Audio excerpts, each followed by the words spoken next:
G'day folks, it's the Maple Monkey here again with another Marvel United video for you. This time it's not a gameplay video. We're going to do the first of a series of deep dive videos. I've been inspired by Andrew Fantasia, who's done a great series of deep dive videos into the Marvel United Seasons 1, 2 and 3, each of the different core sets and expansion boxes, as well as their big promo boxes as well. So pretty much everything Marvel United that you can get these days.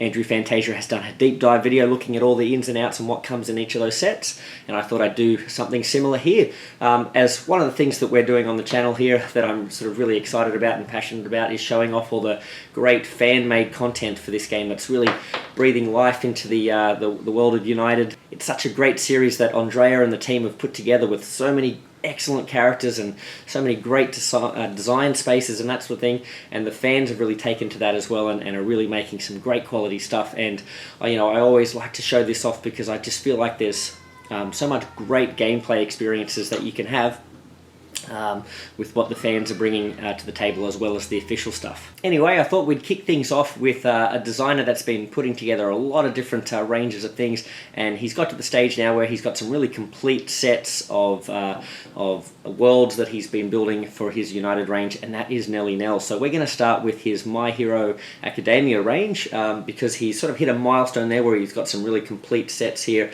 and I thought we'd do a series of videos to show that off, because as you can see, there is a ton of content here just for My Hero Academia that he's been working on. And he's still adding to it as well, so by the time I get through these videos there might be a few extra things here as well, and I might actually run out of room in this box. But let's get down to the table and check out what he's been working on. So here we have my box of all the stuff from that Nelly's been making from the My Hero Academia range, which is a fantastic anime series that's really exciting. I think they're getting towards the final season of anime, and I think they're already finished. The manga comic is already finished up maybe last year or so, but you can see here there's a lot of heroes he's made, and we've also got a huge range of villains as well that he's been working on.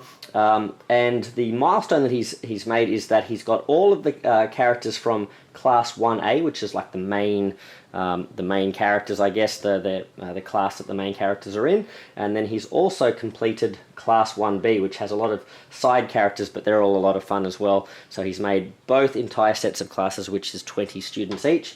Then he's also got a bunch of pro heroes as well, which are like the grown-up superheroes that aren't at high school, and oh, actually they're over here, sorry. And he's also made all the faculty, all the teachers for the school as well. We're going to look in this video just at Class 1A because there's so many characters. I don't want this to go for too long. We'll break this up over a few videos, but we're going to have a look at Class 1A today. Okay, so here's the whole Class 1A, the whole set of 20 characters, plus a few extra bits and pieces here.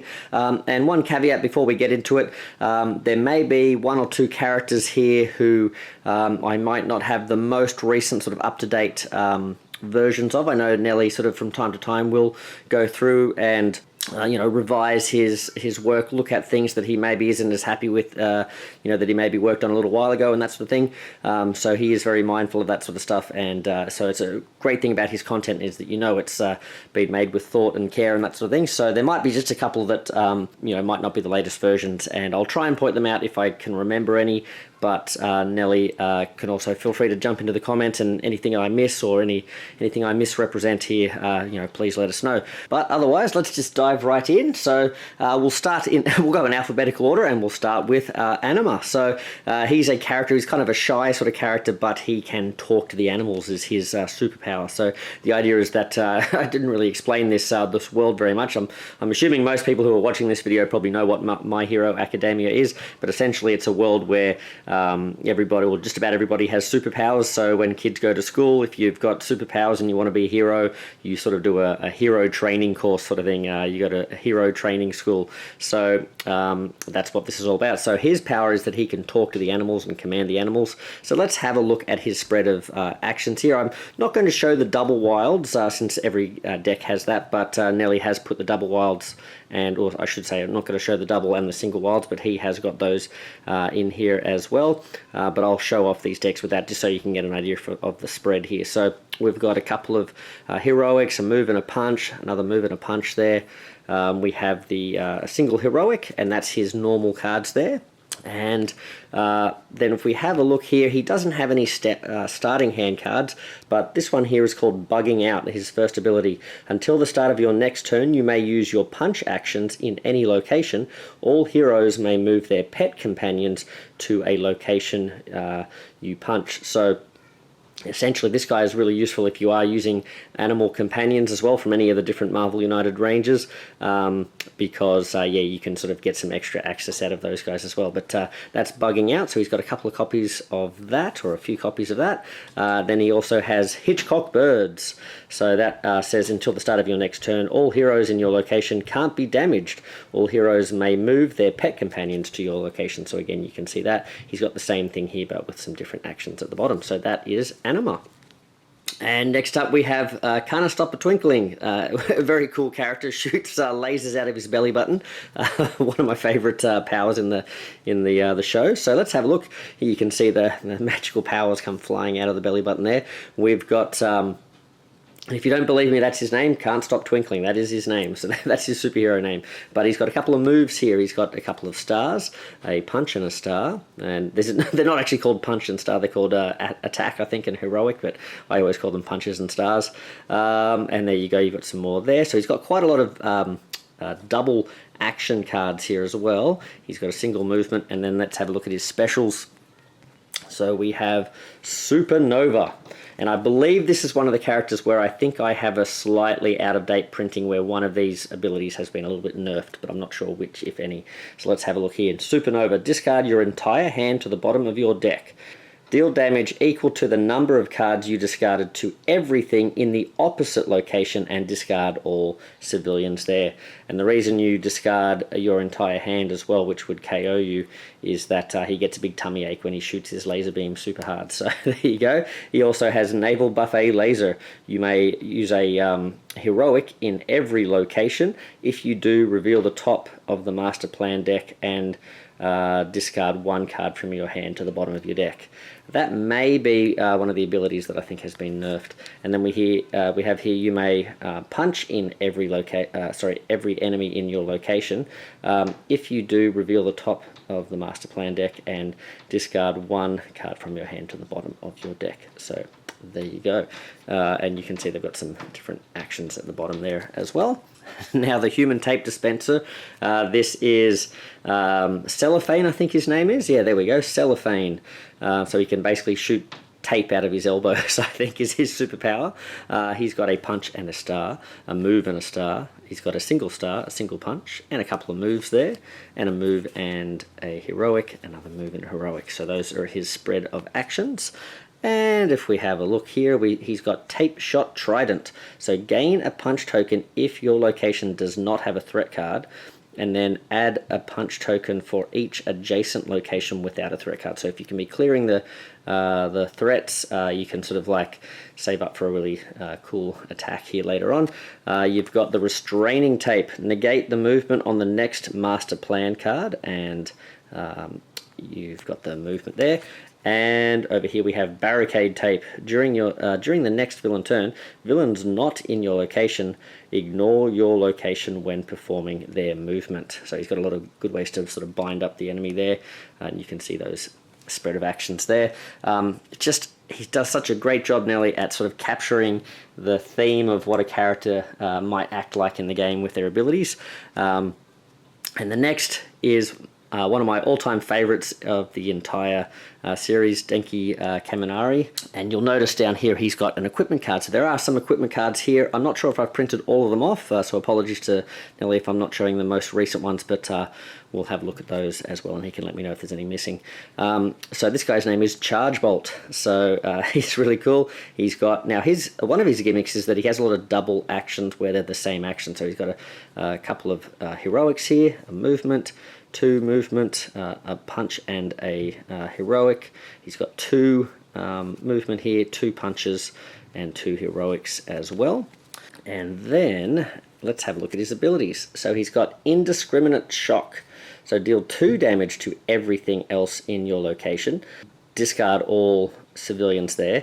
If you use this ability though, you must play your next card randomly, because the guy, he goes a bit silly when he uses up his big power like this. He sort of fries his brain a little bit. So he's got a couple of those with punches at the bottom. Then he's also got shock absorption. So there's no action down here. Heroes in your location can't be damaged until the start of your next turn. For each damage you prevent with this effect, gain a heroic token. And he basically can sort of, if someone sort of fires some energy at them, whatever, he can sort of absorb it all and sort of take that himself. So yep, so that's a pretty cool power there. And if we remember his powers there, that's going to sort of tie in to this equipment card here. You can see he's got sharp shooting gear.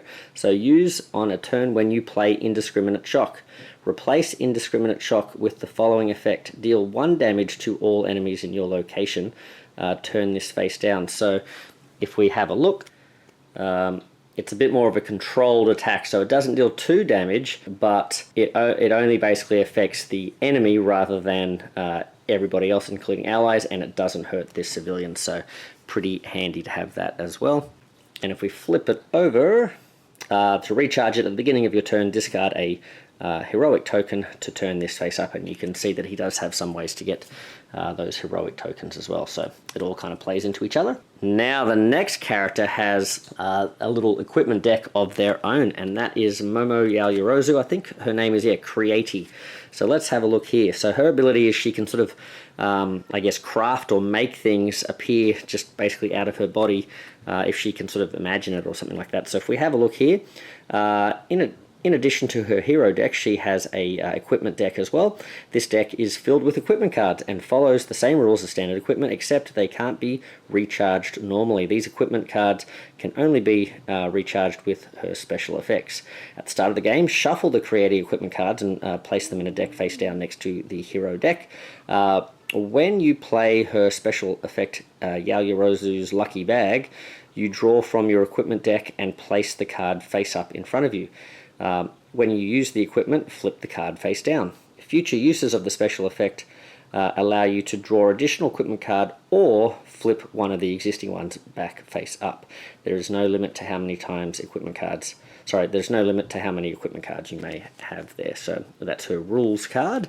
And so let's have a look at her spread of action. She's got a move and a heroic, a couple of heroics there, move and a heroic, and a single punch. Very support type character, this one. Now let's have a look. She's got basically 4 copies of this Lucky Bag. They do have some different actions at the bottom, but let's see what they do. Draw the top card of your equipment deck and place it face up in front of you, or flip a face down equipment card face up. So we just sort of read that with the rules there. So let's have a look. Obviously her more interesting sort of cards, I guess, come in this deck here. So let's get that to focus. Creati equipment. So we have the cannon. Use on your turn 2 punches to a single enemy in the opposite location. Okay, and you can see there's no reason to have a sort of charge effect on the back because it all comes from your card. So that's the cannon. We have the stun grenade. Use on a villain turn, negate the BAM of a villain or henchman in your location. We have the staff and sword. Use on your turn. You and one other hero gain a punch token. That's pretty cool. And quick shield. Okay, use on a villain turn. Ignore 1 damage you would take. Then turn this face down. The catapult. Capture weapon. Use on your turn. Negate the next villain movement. And wheelbarrow. Use on your turn. Rescue a civilian in each location you enter and this turn with a movement. Okay. So you got to be able to move in there properly to be able to use this, and remove a crisis token from anywhere, or do a heroic action in your location. And we have large shields. Use on your turn. Heroes in your location can't take any damage until the beginning of your next turn. Then turn this face down at the end of your turn. And we're back to the cannon. So there we go. That's the Creati deck. Now on to the star of the show. This is actually the main character of the game, or main character of the show, I should say, and that is Deku, or Izuku Midoriya, I think his name is, but I think his superhero name is actually Deku. There we go.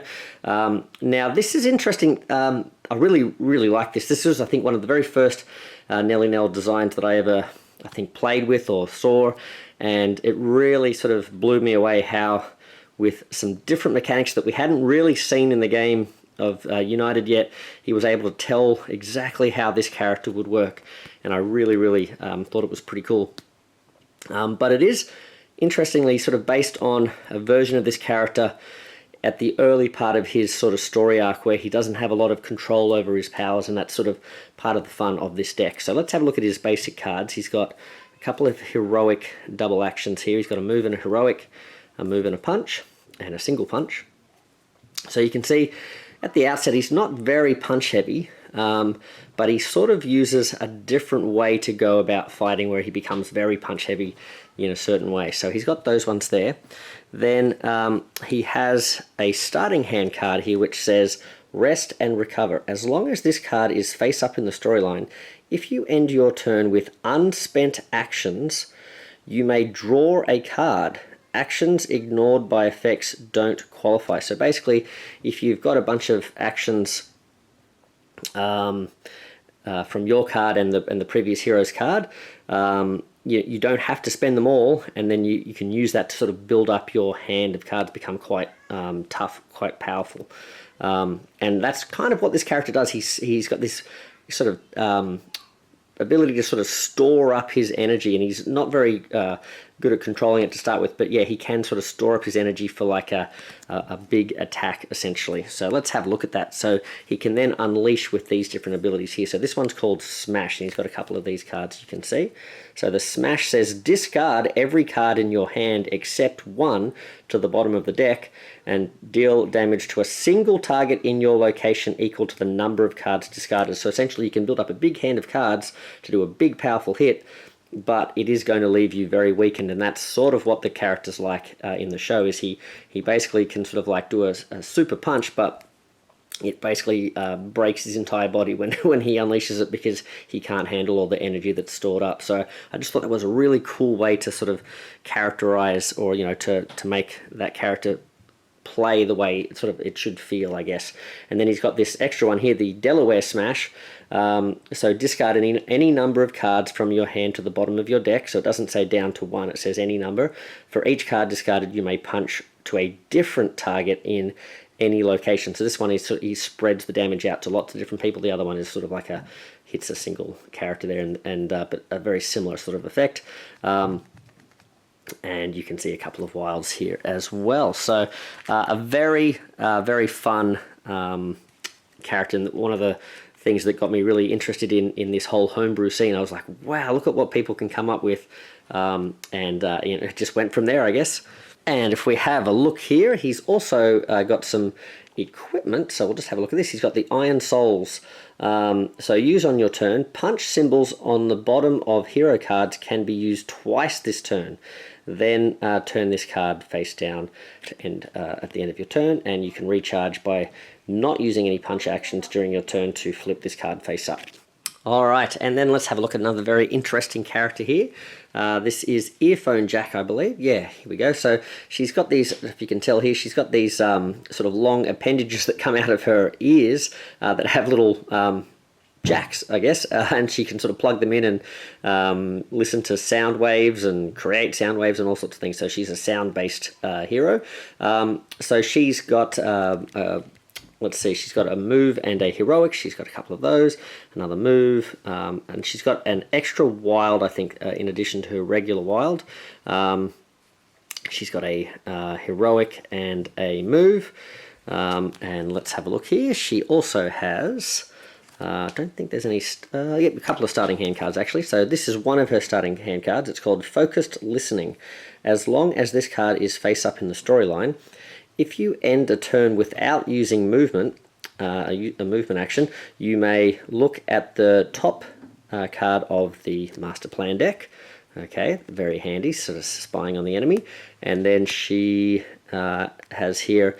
Counterbalance. So as long as this card is face up in the storyline, during each villain turn, you may cancel the BAM of all villains and henchmen in your location. If you do, you must ignore one action on the next hero card you play, and there's no action there. So it's quite a costly card to play, because you're sort of missing out on your next turn a little bit, and also you're sort of not giving much to the next hero, plus you're not doing much on your turn either, but quite a powerful effect there. She also has, and then 2 of these I think, so Heartbeat Distortion. You may move any number of civilians, thugs, and heroes from your location to both adjacent locations, kind of using sound waves to create a bit of a ripple in the ground, I guess, and she's got a couple of punches there. But let's have a look now at her equipment card, how that plays into what she does. She's got Amplifier Jack, so use on your turn 2 punches in an adjacent location or attach a stun token to a villain or henchman in an adjacent location, then turn this face down.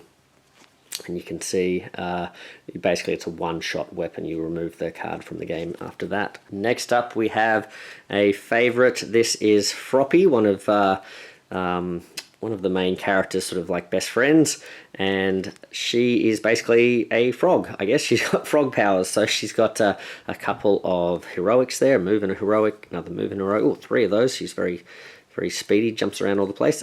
She's got a movement there, another movement. And we can see, here are her cards here.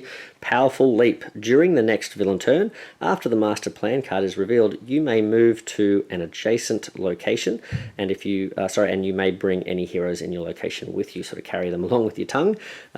She's got a couple of those, and then she's got a couple of these camouflage cards as well. And this says, until the start of your next turn, you can't be targeted or affected by any BAM that would target a single hero in your location.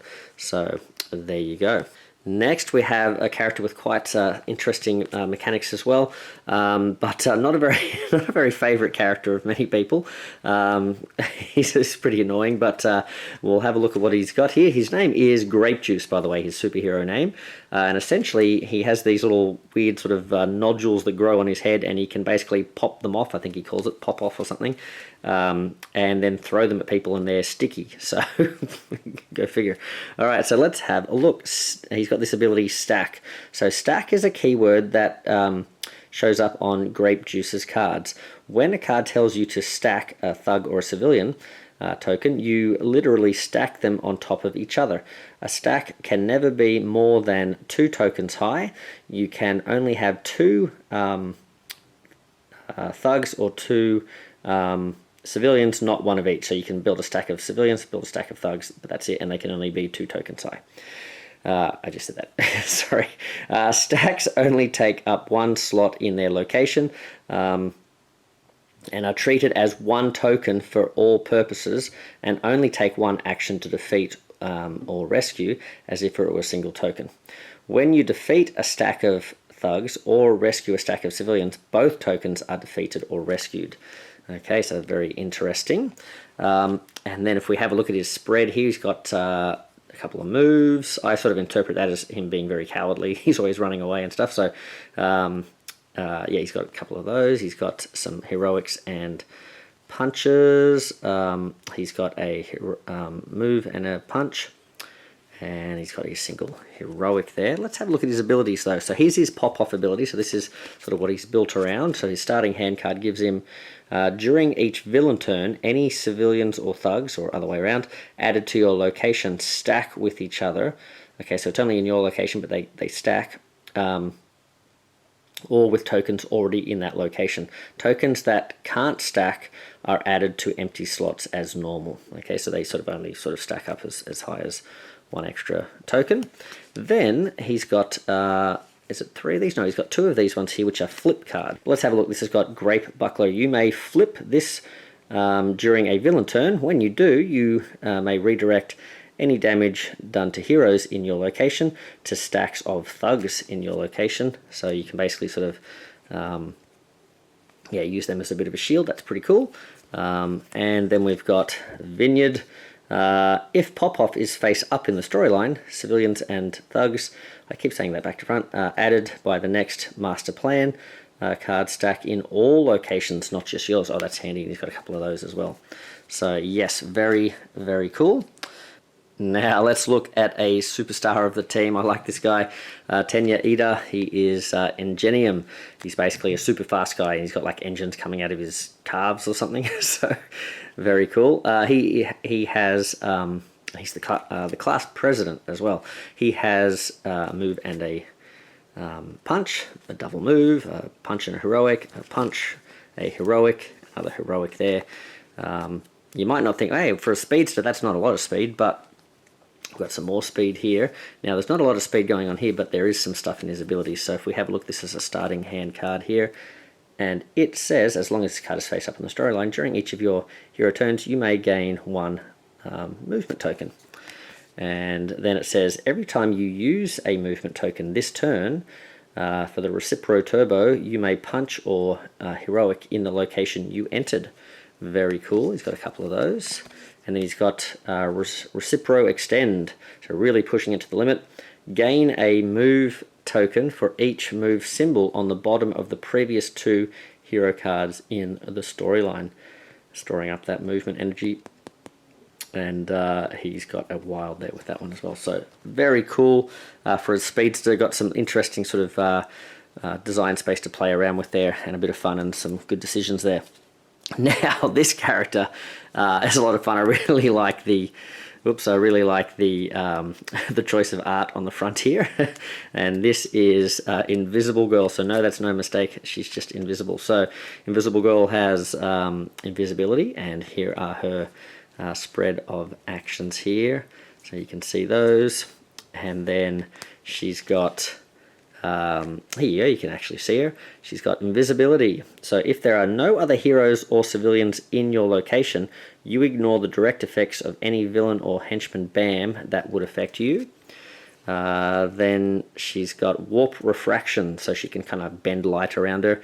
Attach a stunned token to a villain or a henchman in your location. She's got a couple of those, but with different symbols at the bottom. So yeah, very cool. Now we have the real star of the show.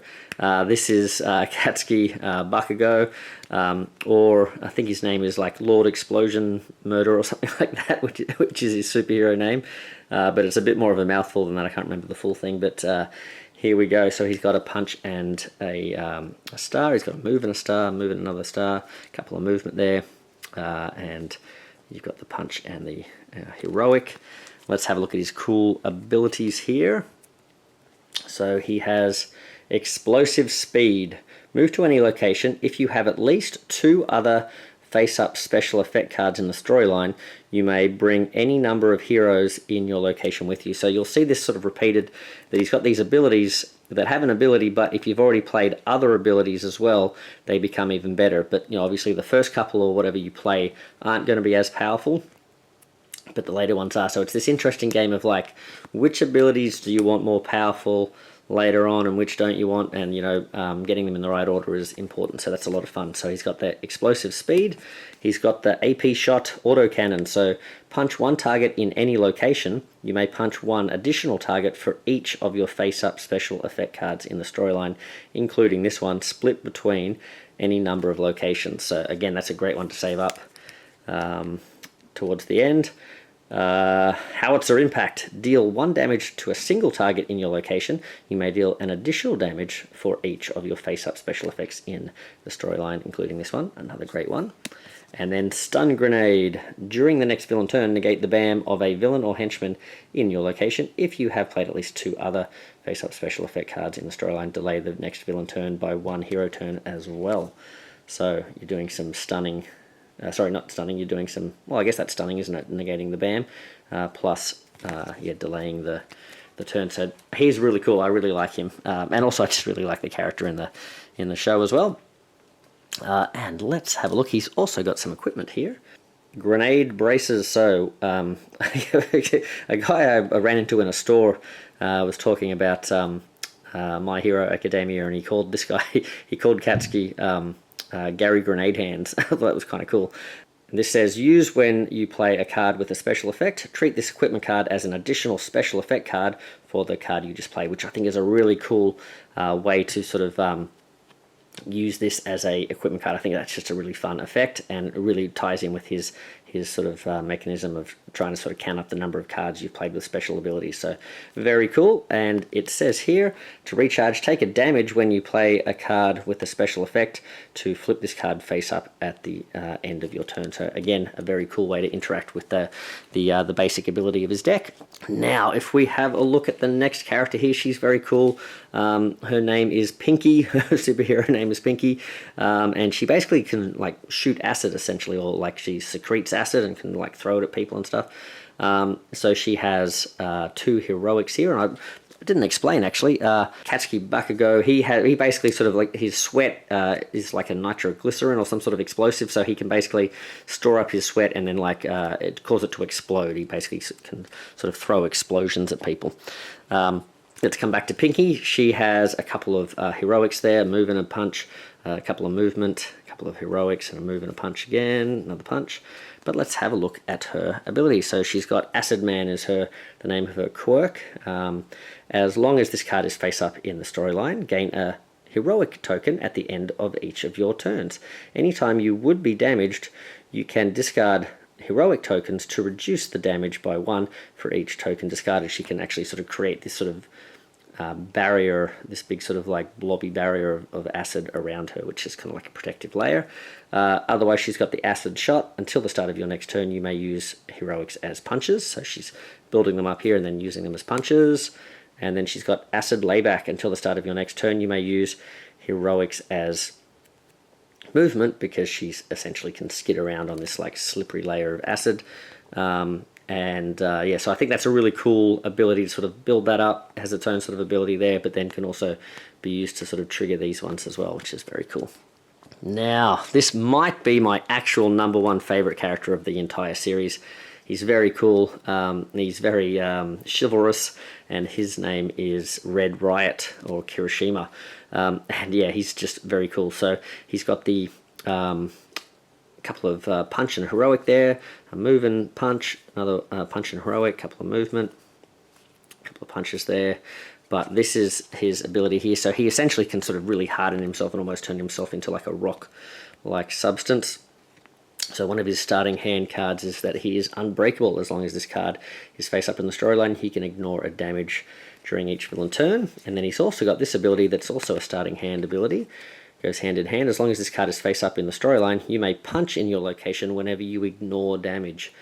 Amazing. So that's a really cool ability there. Goes hand in hand. And then he's got Red Gun Turret. So double punch a single target in your location. This damage can't be ignored. So yeah, excellent.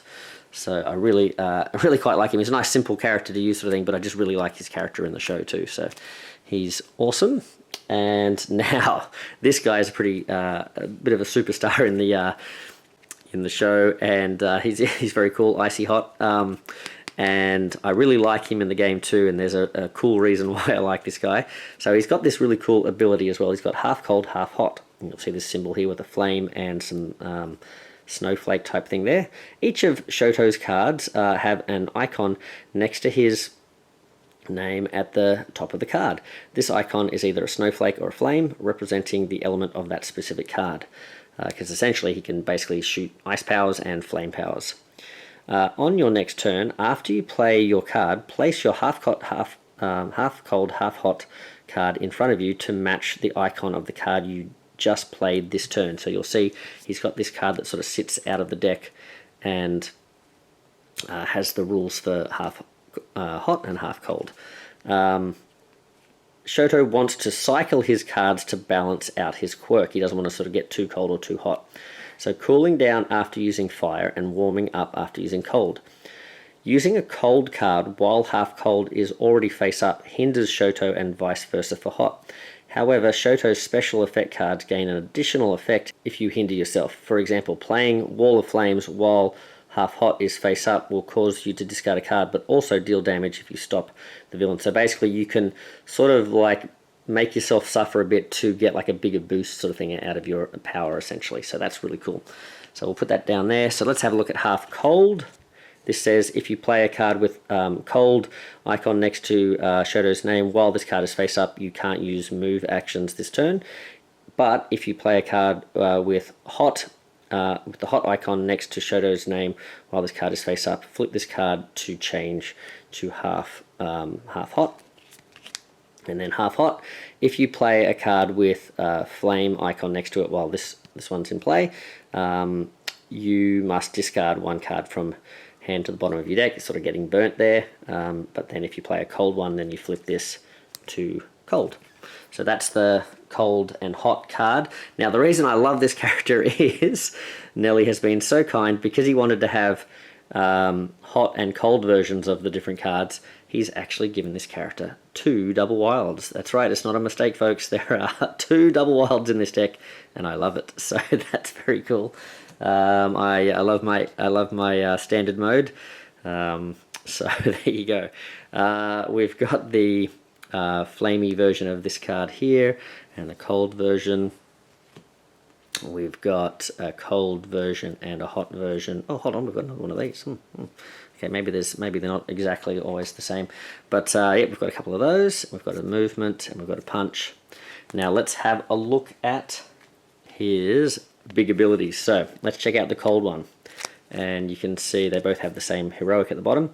During the next villain turn, if the villain enters a location adjacent to you and their movement in the location, then if you played this card while you were already cold, then no civilians or thugs are added to your location. So essentially it normally just stops the villain, but if you are willing to take a little bit of punishment, then you can also stop these guys as well. And then we've got the Wall of Flames. During your next villain turn, if the villain enters a location adjacent to you and their movement in that location, so again just stops them, but if you've played it while you're hot, then you get to double punch in the location you force the villain to stop in. So very cool. That's Mr. Icy Hot, Shoto Todoroki. What's his hero name? Is it just Shoto? I think yeah, Shoto. Okay. Now, Sugarman. No, not yeah. Wait, yeah, Sugarman. That's his name. Okay, I was going to say. I think there's a Sugarman in Marvel as well, isn't there? Yep. So Sugarman, he's got a couple of punches, a move and a heroic, a punch and a heroic, a couple of those. He's got a movement, a heroic. But his whole deal is that basically, if he takes a bunch of sugar, if he eats a bunch of sugary food, he becomes super strong, but also kind of super dumb as well. He kind of like goes a bit brutish. So he's eating some sugar like Popeye eats spinach.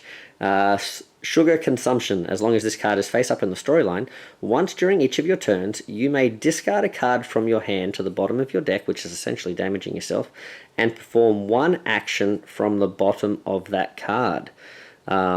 Discarding your last card KOs you after performing that action. So that's very cool. And then you've got this though. So that's cool, but what makes him a really interesting and fun deck to play is these cards. So if Sugar Consumption discards this card, you may gain a wild instead of the action at the bottom of the card. So that's really cool. I really like it. And he's essentially just got 3 of those. So he can be quite a powerhouse, but he's sort of like he sort of runs out of steam eventually, sort of thing, so you've got to be careful how you play him. Very cool. Next, now, for some reason I always think of this guy as Kangaroo Man, but kangaroos' tails don't look like this, whatever this gross thing is that he's got as his tail, big fleshy tail. But essentially this guy's ability is just that he basically has a big tail. But for some reason that gives him the ability to be like a super karate guy or something. I don't really understand his whole thing, but he's pretty cool. He's pretty cool. He does a lot of cool fighting, and I like his deck too. It's a nice, simple, fun one. So he basically has a move and a punch. He's got a couple of punch heroics. He's got some movement, heroics, a bit more movement there. But let's have a look at his abilities. He's basically got 2 of each ability here. So he's got the Tornado Tail Dance, and that is 2 punches to a single target in your location. Super simple. Okay, and then this one here is a flip card, so you can put this out and then later in the game you can flip it down when this triggers, so to get some other ability. So it says when a villain ends their movement in your location, you may flip this card to move them to an adjacent location, so you can smack them and send them flying out of your spot. That's pretty cool. Now let's look at this guy, I think it's Tentacole or something like that, is that right? So Tentacole, he's an interesting one. He's got like these, sort of 4 arms, but he also can grow ears, I think, out of his different appendages and stuff as well. So he can sort of have ears growing on his hands and all sorts of stuff. And he's basically sort of like a character that can like listen out really good. I guess he's sort of similar to Earphone Jack, but I think more than just ears, I think he can also make eyeballs grow out and maybe like mouths and stuff grow out different parts of his face or something. I'm not really sure what's going on, but yeah, he's basically got gross powers. That's essentially what he's got. So but let's have a look at his abilities. So he has a double punch and heroic. He's got a couple of heroics there. Okay, but let's see. Yep, there's some grossness going on there. You can see like a mouth growing out here and an eyeball over here and an ear over here. Okay, Octo Searcher. So look at the top card of the Master Plan deck. You may put it on the bottom. So gross but useful. And he's got a move and heroic there. He's got Octo Blow. So there you go. It's not as bad as it sounds, folks. Until the start of your next turn, defeat all thugs that get placed in your location. Awesome. Just punches them all out. Kind of looks like Monkey D. Luffy when he's doing the Gatling, Gum Gatling. And then we have Octo Searcher. Do we have that one? Octo. Oh yeah, we've got two of each, I guess. Different symbols at the bottom, but they essentially do the same thing. So there you go. Now this cool guy, this edgelord, I quite like this guy actually. He's pretty cool. But he also comes with some tokens. So I've printed these tokens out that Nelly's provided for us. Okay, he's provided the files at least for these, and they're pretty fun as well. So he's basically has like this dark shadow demon thing growing out of him that gets powerful in the darkness and weak during the light. And he also has a bird head for some reason. So that's not really part of his special power, I guess. So light and dark. Tsukuyomi has several abilities that depend on whether he is in a light location or a dark location. This is determined by his light tokens or dark tokens. So special setup. At the start of the game, place a light token in the hero's starting location and both adjacent locations, and place a dark token in the villain's starting location and both adjacent. So you've got like a light half and a dark half sort of thing. Tsukuyomi is considered in the light when he's in a location with a light token, and in the dark when in a location with a dark token. Nice and simple. So I like it when it's simple. Alright, so we've got a couple of heroics, punch and heroics. We've got some movement, a lot of movement. He does use the shadow to kind of fly around a lot. So that's fitting. Let's have a look here. Revelry in the Dark. As long as this card is face up in the storyline, and it is a starting hand card, and you are in the dark, you may treat heroics as punches. And if we have a look here, Docile in the Light. As long as this card is face up in the storyline and you are in the light, you guess it, you can treat punches as heroics. So that's a really cool way to sort of balance out and use his power. I quite like him. And then he's got a couple of these Ragnarok cards, which are must-play cards. If you, sorry, not must-play. If you play this card, you must trigger this ability. So if you began your turn in the light, negate the movement of the next Master Plan card.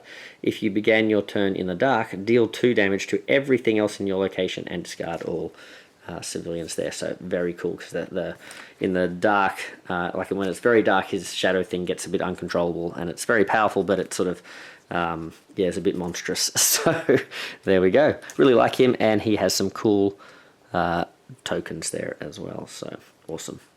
Well, sorry, I was going to say 2 more characters, but we only have 1 more member of Class 1A, and then we've got a special deck there to the side, which we'll have a look at soon. So this is Ochako Uraraka or something like that, I think her name is. Or I don't know if I've messed that name up, but her superhero name is Uravity, and she basically has sort of gravity powers.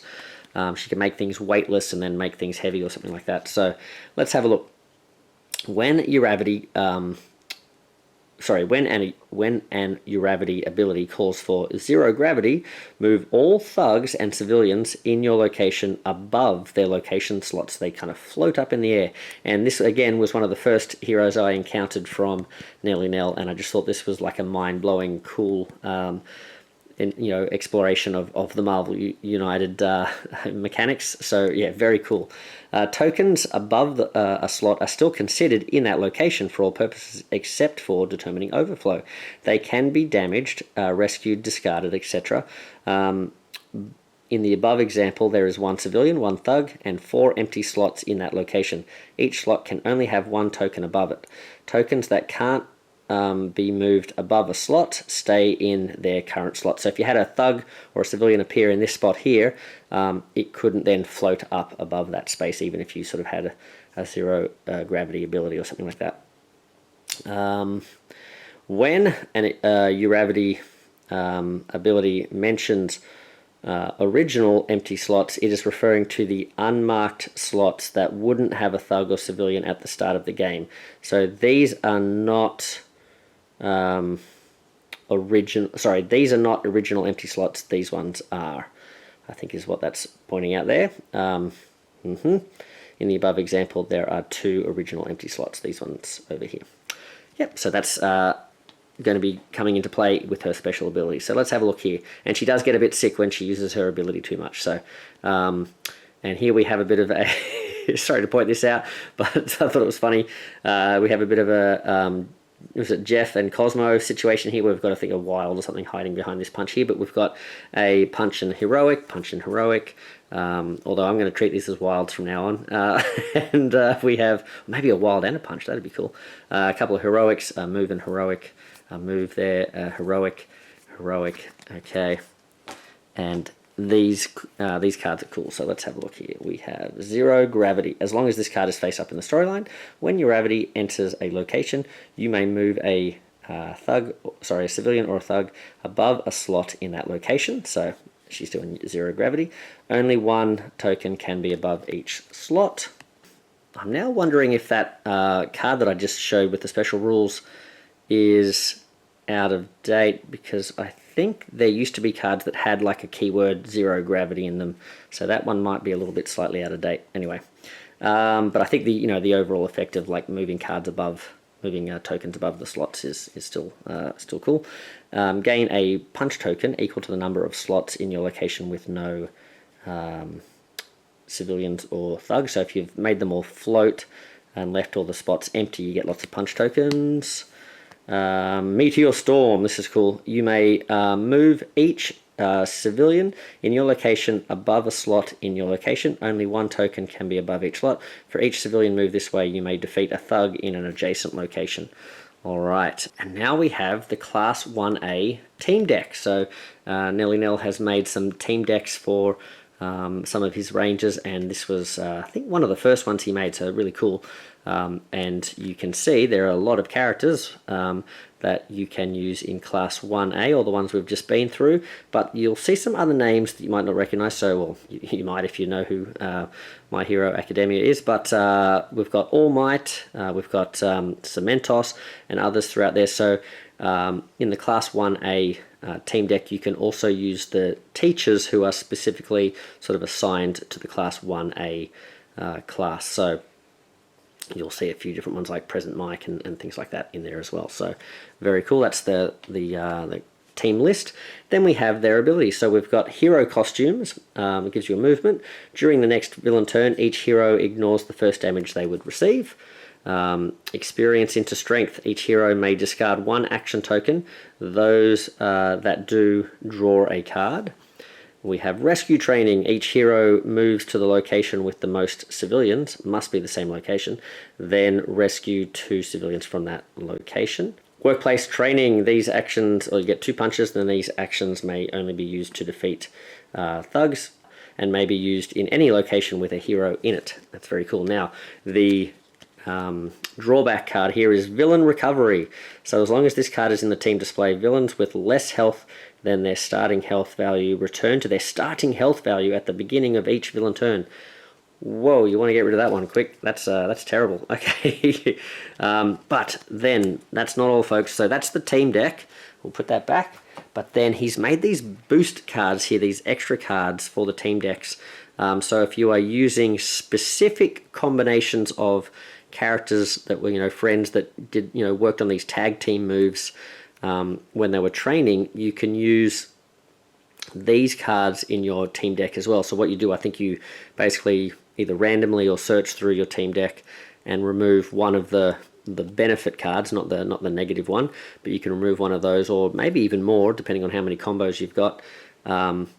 and then put a card that features a couple of the characters that you're using. So let's have a look at these ones. So they only work if you're specifically using any of these combinations. So we have Meteor Fafrotskis, which is if you're using Froppy and Uravity. And I think this used to be, Uravity used to have an ability that was called this, so I think Nelly's taken it out of her deck and put it into this one. So it says, can only be played by Froppy or Uravity. Move Froppy to the location with the most civilians and thug tokens affected by the 0 gravity, and then punch a number of targets in any locations equal to the number of affected tokens in her location. So all the ones floating in there, she sort of makes rain down, which is cool. And I think the way it works is like she goes up and grabs them and slings them down with her tongue or something. I don't know, something like that. All right, let's have a look. We've got Refraction Naval Laser. So he fires the laser, and then I think she does that light bending and sort of bounces the laser and aims it at someone or something like that, or makes it like spread out and do some sort of more powerful hit or something. So, can only be played by Invisible Girl and Can't Stop Twinkling. Reveal the top card of the Master Plan deck. Then Invisible Girl can move to any location during the next villain turn, rescue, defeat any civilians or thugs that get added to her location. So, very cool. Then we have Double Detroit Smash. So, if you've got All Might the Teacher and Deku, you can move to any location of the other hero mentioned in this card. So if it's your turn and you're using Deku, you can go to All Might's place and vice versa. Double the number of punches on the previous hero card. This turn you may only use punch actions on a single target though, so you go in for one big smash. Then we have the Moneta Bounce, so can only be played by Pinky or Grape Juice. So move Pinky in either direction until she is in Grape Juice's location, and then do a heroic in each location she enters. Then move Grape Juice the same direction until he is in Pinky's original location, and punch in each location he enters. That's really cool. I like that. You'd have to do some like real setting that up, but that would be very cool. And then I think I've used this one. This is the last one we're looking at. I think I've used this in a game as well. So Electromagnetic Railgun. Okay, can only be used by Creati and Chargebolt. So recharge all of Creati's face-down equipment. For each equipment recharged this way, punch in any location. Awesome. So that's really cool. So he sort of like fries it all up or something. Yeah, excellent. Very cool. So that is the Class 1A range. It's just a drop in the ocean of the whole series, so I hope that gives you a good sense of just how much cool stuff there is in this My Hero Academia United range by NellyNel. And if we have a look up here, yeah, there's a lot more to go as well. So we'll be doing another video featuring Class 1B as well, and then we'll look at the other heroes and the villains as well. But I hope you guys enjoyed that. I hope you guys enjoy future videos to come with other Marvel United homebrew ranges and that sort of thing as well. I definitely want to show off all the great work that people have been putting into these, and this is just such a labor of love that NellyNel's put together. It's all available on the CMON United Wiki in the homebrew section, in the non-Marvel section there. So if this inspires you, if you're interested at all, check it out. If you're a fan of My Hero Academia, it's a no-brainer. It's a lot of fun. But also I hope you can see, and what I really wanted to show off with this video is just how creative and how many really cool effects and rules Nelly's been able to come up with. And he's been creating for years now, a couple of years, and just every time he releases a hero or a villain, I'm always blown away by how creative and how fun his abilities that he comes up with are. And when playing with all these characters, I've always had a blast. So double thumbs up to NellyNel, and great work, mate. He's a really nice guy as well, super helpful in the community, always willing to sort of give his time to sort of talk to new designers or help existing designers, play test their stuff and that sort of thing. Yeah, super nice guy. Great member and sort of one of the mods and leaders in the Discord space there as well. So check out his stuff, drop by the Discord, have a chat with him, and yeah, I'd, love to see what more stuff he comes up with in the future, and always enjoy his stuff in the meantime. So yep, more to come. Thanks, guys. In the next couple of videos, I guess we're going to do another official battle soon as well. We'll just keep the cycle rolling with homebrew battles, official battles, and throwing in some zombicide and that sort of stuff in between as well. So yeah, keep your eyes peeled and have fun. Happy gaming, and Meeple Monkey out. See ya.